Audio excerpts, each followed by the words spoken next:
बिस्मिल्लाहिर्रहमानिर्रहीम। Indirect acting adrenergic agonist, ये क्या है? एड्रिनर्जिक एगोनिस्ट, एगोनिस्ट मतलब स्टिमुलेट कर रहे हैं रिसेप्टर्स को। एड्रिनर्जिक किस लिए वर्ड यूज़ होता है? नॉरएपिनेफ्रिन और एपिनेफ्रिन के लिए। लेकिन हम लोग ज़्यादातर नॉरएपिनेफ्रिन को स्टडी करते हैं यहाँ पे, क्योंकि न्यूरॉन जो है वो नॉरएपिनेफ्रिन रिलीज करता है। एड्रिनर्जिक रिसेप्टर्स कौन से होते हैं जिसपे नॉरएपिनेफ्रिन और एपिनेफ्रिन एक्ट करता है, और जो सब्सटेंस उन एड्रिनर्जिक रिसेप्टर्स पे एक्ट करते हैं उसको बोलते हैं एड्रिनर्जिक। और अगर वो स्टिमुलेटरी है तो उसको बोलते हैं एड्रिनर्जिक एगोनिस्ट, अगर वो इनहिबिटरी है तो उसको बोलते हैं एड्रिनर्जिक एंटागोनिस्ट।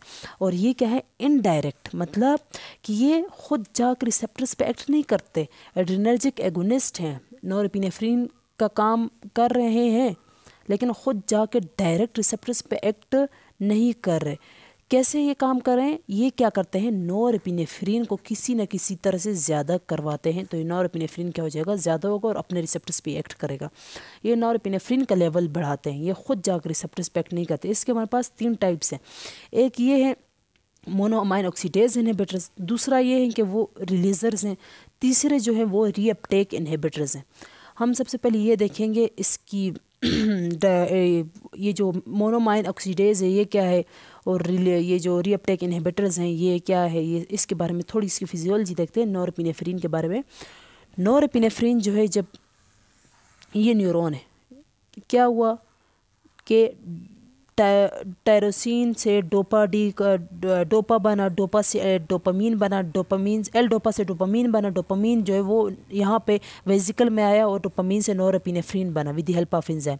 अब क्या हुआ, सिग्नल आया, यहाँ पे डीपोलराइजेशन हुई, अंदर पॉजिटिविटी ज़्यादा बाहर नेगेटिविटी ज़्यादा हो जाएगी, तो क्या होगा, सिग्नल आया, डीपोलराइजेशन काज होगी, voltage gated sodium calcium channels open हो जाएंगे और कैल्शियम जो है वो अंदर आ जाएगा। कैल्शियम अंदर आएगा तो इस नॉरएपिनेफ्रिन को पकड़ के यहाँ पे क्या करवाएगा, फ्यूज़ करवाएगा, ये वेजिकल को इधर फ्यूज़ करवाएगा। जब वेजिकल फ्यूज़ होगा तो नॉरएपिनेफ्रिन यहाँ पे रिलीज़ हो जाएगा। अब ये नॉरएपिनेफ्रिन का क्या काम है, ये नॉरएपिनेफ्रिन अब जहाँ पे इसका काम होगा लाइक अल्फा 1 पे बीटा 1 पे एक्ट करके आप क्या करेगा, अपना काम करेगा। अल्फा 1 पे एक्ट करके वेजो कंस्ट्रक्शन, बीटा 1 पे एक्ट करके हार्ट रेट को ज़्यादा करेगा। लेकिन अब नॉरएपिनेफ्रिन ने काम मुसलसल करना ही तो नहीं, इससे ख़त्म भी तो होना है ना। तो ये यहाँ पे एंजाइम्स हैं जिसे बोलते हैं COMT, कैटेकोल ओ मिथाइल ट्रांसफेरेज, ये नॉरएपिनेफ्रिन को डिग्रेड करते हैं। दूसरा, नॉरएपिनेफ्रिन इतना इसको ये डिग्रेड नहीं करते जितना नॉरएपिनेफ्रिन को वापस न्यूरॉन इनटेक हो जाती है, वापस न्यूरॉन इसको ले लेता है। यहाँ पे कुछ ट्रांसपोर्टर्स हैं, ये ट्रांसपोर्टर्स जो नॉरएपिनेफ्रिन को वापस अंदर लेके जाते हैं इस न्यूरॉन के अंदर, उसे बोलते हैं हम लोग नेट, नॉरएपिनेफ्रिन ट्रांसपोर्टर। ये जो ट्रांसपोर्टर हैं ये सोडियम क्लोराइड डिपेंडेंट है।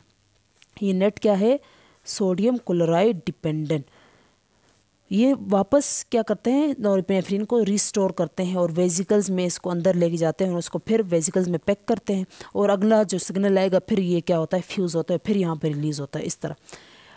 लेकिन कुछ जो ये नॉरएपिनेफ्रिन जो वेजिकल में स्टोर है ये कहाँ पे जाता है, माइटोकॉन्ड्रिया के ऊपर। जो हमारे पास क्या है, माइटोकॉन्ड्रिया के ऊपर क्या है, मोनोअमाइन ऑक्सीडेज। ये मोनोअमाइन ऑक्सीडेज इस नॉरएपिनेफ्रिन को क्या करता है, डिग्रेड कर देता है, नॉरएपिनेफ्रिन की मेटाबॉलिज्म कर देता है। तो नॉरएपिनेफ्रिन के साथ ये कुछ होता है, जब ये रिलीज़ होता है उसके बाद इसके साथ ये कुछ होता है। तो उस बिना पे हम लोगों ने क्या किया है, हमारी जो उसी इन चीज़ों को देख के हमारे पास जो है वो ड्रग्स डिज़ाइन की गई हैं। तो मोनोमाइन ऑक्सीडेज क्या करते हैं, नॉरएपिनेफ्रिन को डिग्रेड करते हैं ना, तो हमारे पास ड्रग्स हैं मोनोमाइन ऑक्सीडेज इनहिबिटर्स। ये मोनोमाइन ऑक्सीडेज को इनहिबिट करेगी तो नॉरएपिनेफ्रिन को ये डिग्रेड नहीं करेगी, नॉरएपिनेफ्रिन जो है वो हमारे पास ज़्यादा हो जाएगा।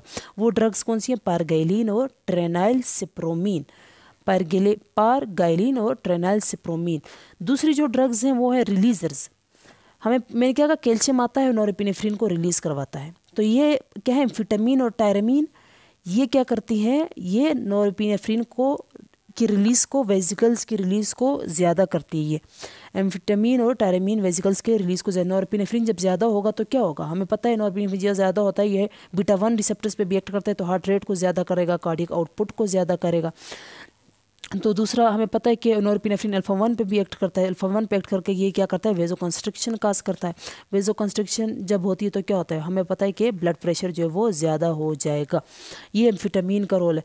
टायरामीन भी इसी तरह हार्ट रेट ज़्यादा करता है, कार्डियक आउटपुट ज़्यादा करता है, ब्लड प्रेशर ज़्यादा करता है। हमें ये टायरामीन जो है वो ये आता कहाँ से है, टायरामीन जो है ये टायरोसिन की मेटाबॉलिज्म से बनता है। टायरोसिन की मेटाबॉलिज्म होती है तो उससे टायरामीन बनता है। ये टायरामीन कहाँ पे पाया जाता है, ये फर्मेंटेड फूड्स में पाया जाता है, जैसे अचार वगैरह में ये पाया जाता है, फर्मेंटेड फूड्स में। तो हम लोग जो फर्मेंटेड फूड्स खाते हैं तो इसका हमें असर क्यों नहीं होता, इस वजह से कि हमारी जीआईटी में यहाँ पे क्या है, मोनोअमाइन ऑक्सीडेज। ये मोनोअमाइन ऑक्सीडेज क्या करती हैं, इस टायरामीन को, ये जो रिलीज़र है जो नॉरएपिनेफ्रिन के रिलीज को एनहांस करती है, इस टायरामीन को क्या कर देती है, डिग्रेड कर देती है। मोनोअमाइन ऑक्सीडेज उसको इनहिबिट कर देती है। तो हम क्या करते हैं, मोनोअमाइन ऑक्सीडेज, अगर हम लोग इस टायरामीन को किसके साथ लें, मोनोअमाइन ऑक्सीडेज इनहिबिटर्स के साथ, मोनोअमाइन ऑक्सीडेज इनहिबिटर्स के साथ क्या लें, टायरामीन, तो क्या होगा, ये टायरामीन बॉडी में जाएगा और नॉरएपिनेफ्रिन के रिलीज़ को ज़्यादा करेगा। ये किसका काम था, टायरामीन और एम्फेटामीन का। नेक्स्ट जो हमारे पास है वो है रीअपटेक इनहिबिटर्स। मैंने क्या कहा, नेट से ये जो नॉरएपिनेफ्रिन ट्रांसपोर्टर ये वापस रीअपटेक करता है नॉरएपिनेफ्रिन का। तो नॉरएपिनेफ्रिन यहाँ पे कम हो जाएगा, ख़त्म हो जाएगा। तो हम लोगों को तो नॉरएपिनेफ्रिन चाहिए ना इस जगह में। तो क्या करेंगे, नॉरएपिनेफ्रिन की जो ट्रांसपोर्टर है इसको ब्लॉक कर देंगे। किस चीज़ से, कोकेन और TCA, ये क्या करेगी, इस नेट को ब्लॉक कर देगी। तो नॉरएपिनेफ्रिन इस यहाँ पे क्या हो जाएगा, ज़्यादा हो जाएगा। ये TCA क्या है, ट्राईसाइक्लिक एंटी डिप्रेसेंट। ये TCA जो है ये क्या है, ये सिलेक्टिव नहीं है, ये जस्ट नॉरएपिनेफ्रिन के रीअपटेक को नहीं बल्कि डिपामीन और सेरोटोनिन वगैरह सब के रीअपटेक को क्या करती है, इनहिबिट करती है। TCA ये क्या है, हमारे पास सिलेक्टिव नहीं है। तो जब नॉरएपिनेफ्रिन ज़्यादा होगा तो वही एक्शन शो करेगा, हार्ट रेट को ज़्यादा करेगा, कार्डियक आउटपुट को ज़्यादा करेगा, वाज़ोकंस्ट्रिक्शन ज़्यादा काज करेगा। तो ये इसके एक्शंस हैं। इनडायरेक्ट एक्टिंग एड्रेनर्जिक एगोनिस्ट किस तरह नॉरएपिनेफ्रिन के रिलीज़ को इन्हांस करता है।